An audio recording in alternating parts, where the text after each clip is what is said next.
হাওড় অঞ্চলের প্রাথমিক স্কুলে মেয়েদের ভর্তির হার বেশি, একই সঙ্গে প্রাথমিক শিক্ষা সপ্তাহের হারেও এগিয়ে মেয়েরা।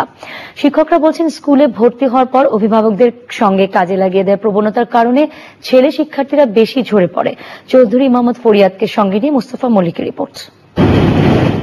হবিগঞ্জের বানিয়াচং উপজেলার বিস্তীর্ণ অঞ্চল মূলত হাওড়। বছরের প্রায় অর্ধেকটা সময় এলাকার একটি অংশ থাকে পানির নিচে, আর এ কারণে শিক্ষা ও স্বাস্থ্য সহ বেশ কিছু দিক দিয়ে পিছিয়ে এই জনপদের মানুষ। এমন হতাশার মাঝেও আশার আলো আছে অনেক।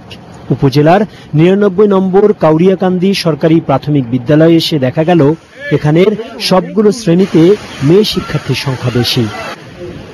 পঞ্চম শ্রেণীতে যেখানে মেয়েদের সংখ্যা ৩৫, সেখানে ছেলে শিক্ষার্থী মাত্র ৫ জন। তোমরা কয়জন ছেলেরা? ৫ জন।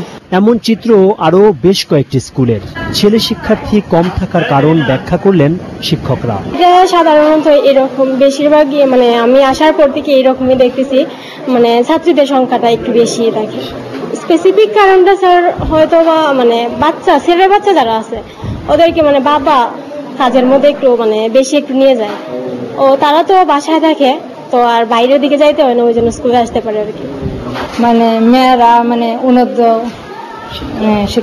শিক্ষার দিকে অগ্রগতি বেশি মেয়েদের। শিক্ষকরা বলছেন, ভর্তি মৌসুমে এমনিতেই ছেলেদের ভর্তির হার কম থাকে। এরপরও যাও বা ভর্তি হয়, তার মধ্যে ৮০% শিক্ষার্থী পরিবারের বাড়তি খরচ জোগাতে কাজ করে। এদের অধিকাংশ শিশুই আর স্কুলে ফিরে আসে না। শিক্ষার এই দৈনচিত্রের মধ্যেও একটি আশার আলো হচ্ছে, এই অঞ্চলে নারী শিক্ষা এগিয়েছে অনেক।